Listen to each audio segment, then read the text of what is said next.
आज हम पढ़ने वाले हैं the fundamental unit of life cell के बारे में। तो ये है जो व्हाट इज़ अ सेल, ये हम पढ़ चुके हैं पहले भी, लेकिन फिर से एक बार रिवाइज कर लेते हैं।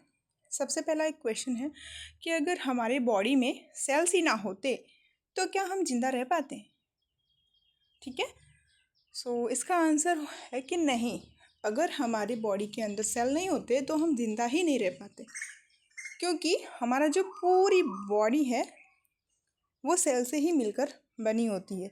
तो चलिए, अब ये जो इमेज है इसकी हेल्प से हम समझते हैं कि जैसे कि हमारा जो घर होता है वहाँ पर ब्रिक दिखाई जाती है। ठीक है, ब्रिक से बना होता है, ईंटों से बना होता है।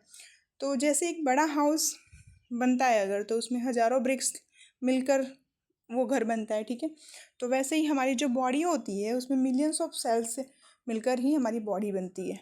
ठीक है, सो इसलिए इसमें लिखा है कि जो सेल्स होते हैं वो कैसे हैं। तो cells are the microscopic unit that built up the bodies of all living organisms. So मतलब ये होता है कि जो सेल है वो एक बहुत छोटी यूनिट है जो माइक्रोस्कोप से आपको दिखाई देती है और सभी लिविंग ऑर्गेनिजम्स का बॉडी बनाती है, चाहे वो प्लांट हो, एनिमल हो, ह्यूमंस हो या माइक्रो ऑर्गेनिजम्स हो। ठीक है, ओके।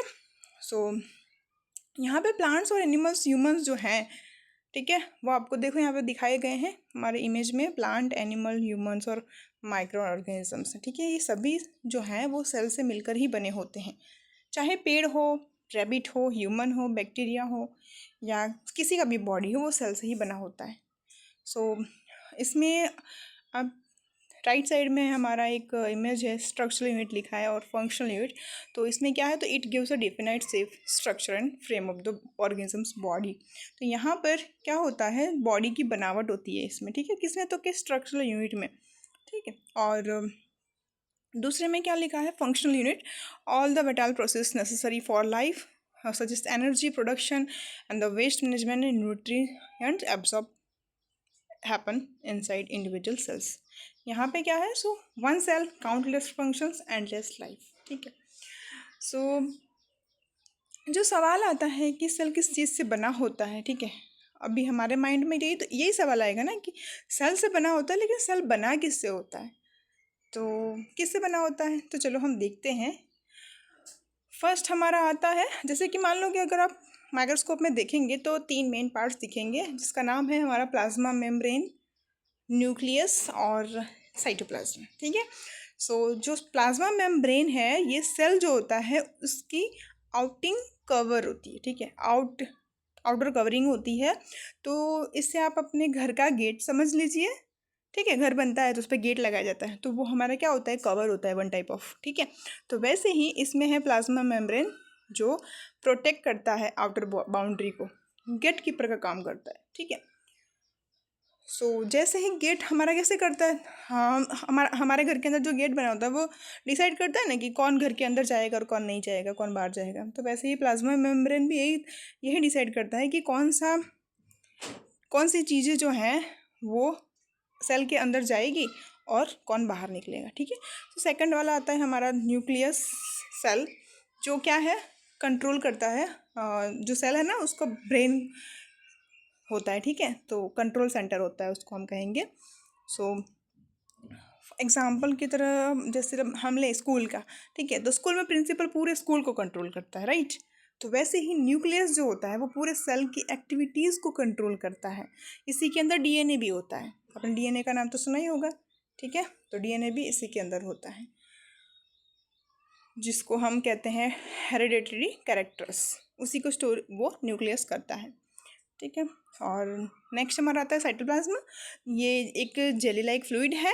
ठीक है, सो इसी के अंदर सभी के सभी जो सेल ऑर्गेनल्स होते हैं वो प्रेजेंट होते हैं और सेल के अंदर ये काम करते हैं। ठीक है, okay.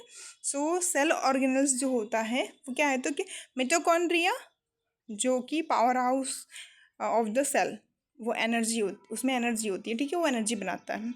And lysosomes, suicide bag of the cell, waste तोड़ता है, जो भी वेस्ट होता है वो उससे निकलता है। तो आप याद रख सकते हैं कि मिटोकॉन्ड्रिया जो है वो मशीन फॉर एनर्जी है, ठीक है। नेक्स्ट हमारा आता है स्ट्रक्चरल ऑर्गेनाइजेशन ऑफ सेल, जो कि हमने देखा कि प्लाज्मा मेम्ब्रेन, न्यूक्लियस और साइटोप्लाज्म में बना होता है। तो ऐसे ही हम डिटेल में पढ़ेंगे कि प्लाज्मा मेम्ब्रेन क्या होता है, ठीक है। तो सेल की जो बाहरी सबसे बाहर वाला जो और पतला सा फ्लेक्सिबल लेयर होता है, ठीक है, जिससे वो किससे बना होता है, जो प्लाज्मा मेम्ब्रेन होता है उसके बाहर की जो चीज़ें होती हैं वो कैसे बनी होती हैं, तो लिपिड और प्रोटीन से बनी होती हैं, ठीक है। सो सेल मेम्ब्रेन का नेचर क्या है, फ्लेक्सिबल होता है, living outermost covering of the cell, it is made up of lipid and proteins. तो अगर आपको कोई क्वेश्चन आता है एग्जाम में और कोई पूछता है पेपर में कि जो प्लाज्मा मेम्ब्रेन है वो कैसे बना होता है, तो लिपिड और प्रोटीन से बना होता है, ठीक है। इसमें क्या होता है, सेलेक्टिव परमेबल, इसका मतलब ये होता है, इसका अंदर ये होता है जैसे कि कोई भी चीज़ है जो सेल के अंदर नहीं जा सकती, सारी की सारी चीज़, केवल जो ज़रूरी होता है वही चीज़ें अंदर जा सकती हैं और बाकी जो भी ख़राब चीज़ें होती हैं वो बाहर आ जाते हैं। अभी एग्जांपल अगर मैं आपको दूं तो स्कूल होता है, ठीक है, उसके ऊपर उसमें क्या होते हैं, सिक्योरिटी गार्ड होते हैं, ठीक है, तो वो किसी को अंदर नहीं जाने देते हैं। वैसे ही जो प्लाज्मा मेम्ब्रेन है वो भी केवल ज़रूरी जो चीज़ें होती हैं उसी को अंदर जाने देती है, ठीक है, और अलाउ करती हैं, ब्लॉक करती हैं, ठीक है, जिसको जो जाने वाली चीज़ें हैं उसे अलाउड है और जो जाने वाली चीज़ें नहीं होती हैं उसको ब्लॉक कर देती हैं, ठीक है। सो हमने क्या देखा, प्लाज्मा मेम्ब्रेन किससे बना होता है, तो लिपिड प्रोटीन से। उसका काम क्या होता है, जरूरी चीज़ों को अंदर ले जाना और जो जरूरी नहीं है उसको बाहर निकालना, ठीक है। सो नेक्स्ट आता है हमारा ट्रांसपोर्ट मैकेनिज्म। इसमें क्या क्या आएगा, डिफ्यूज़न आएगा, ऑस्मोसिस आएगा, ठीक है, hypertonic solution, isotonic solutions, hypertonic solutions, ये सब भी आएंगे। तो हम पढ़ते हैं, पहले तो डिफ्यूज़न पढ़ेंगे। इसमें क्या है, तो अ, हमारा जो सेल होता है, ठीक है, वो अंदर और बाहर कैसे जाते हैं, तो वो भी तो पता चलना चाहिए, क्योंकि हमने तो अभी पढ़ा है कि जो कुछ चीज़ें होती हैं जो अंदर जाते हैं, कुछ चीज़ें होती हैं जो बाहर आते हैं, लेकिन कैसे आते हैं, ठीक है, तो उसे भी अब तो हमें समझेंगे, तभी तो हम आगे की जो थियरी है उसको एकदम अच्छे से समझ पाएंगे, ठीक है। डिफ्यूज़न, तो डिफ्यूज़न में हमेशा गैस होता है, ठीक है। So spontaneous movement of gases substance like O2 and CO2 from region high concentration to low concentration, ठीक है, इसमें हाई टू लो कॉन्सेंट्रेशन होता है, ठीक है। अब इसमें क्या होता है, जैसे एग्जांपल अगर हम लेते हैं तो ऑक्सीजन सेल के अंदर जाती है तो फिर बाहर क्या निकलता है, कार्बन डाइऑक्साइड, ठीक है, इसमें डिफ्यूजन होता है, ठीक है। नेक्स्ट हमारा आता है ऑस्मोसिस। सो ऑस्मोसिस में क्या होता है, तो वो भी देखते हैं। इसमें भी हाई वाटर कंसंट्रेशन से लो वाटर कंसंट्रेशन आपको इमेज में दिखाई गई है। So the movement of water molecules through selectively permeable membrane from region high to low water concentration, ठीक है। तो इसमें भी ऑस्मोसिस केवल वाटर को ही मूव करता है, तो वाटर भी हमेशा हाई से लो वाटर कंसंट्रेशन की ओर ही जाता है, ठीक है। सो 3 टाइप्स के सॉल्यूशंस होते हैं हमारे, अभी देखेंगे behaviour of cell in different solutions. So इसमें फर्स्ट वाला है हाइपोटोनिक सॉल्यूशन, ठीक है। सो इसमें क्या होता है, जो medium surrounding the cell has higher water concentration than inside, waters enter the cell via endosmosis, ठीक है। सो हाइपोटोनिक में क्या हो रहा है, डायलेट उसमें वाटर ज़्यादा होता है, ठीक है।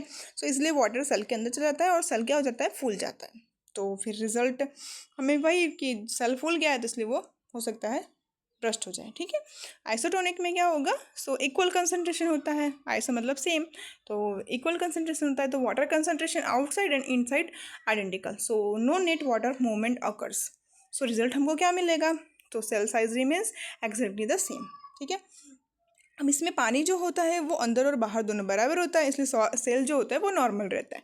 हाइपरटोनिक में क्या होता है, तो हाइपर मतलब वाटर कम होता है उसके अंदर, ठीक है। तो medium surrounded the cell has lower water concentration that inside, water exist the cell via exosmosis. तो इसमें क्या हो जाता है, वाटर कम होता है, तो वाटर कम होने की वजह से वो सेल जो होता है वो सिकुड़ जाता है, ठीक है, तो श्रिंक हो जाता है। देखो आप इमेज में देख सकते हैं, ठीक है। तो आपको अगर याद करना है हाइपो, आइसो और हाइपर, तो कैसे याद करेंगे, तो हाइपो मतलब स्वेल मतलब फूल गया बेचारा, और आइसो मतलब सेम तो नॉर्मल रहा वो, ठीक है, हाइपर मतलब श्रिंक सिकुड़ गया वो, ठीक है। तो ये सब हम देख सकते हैं, ठीक है। तो रिमेंबर आपको याद रखना है कि जो water always move from high water concentration to low water concentration, ठीक है। सो आपको अगर वीडियो पसंद आई है तो लाइक करें और चैनल को सब्सक्राइब करें और वीडियो को शेयर करें। Thank you.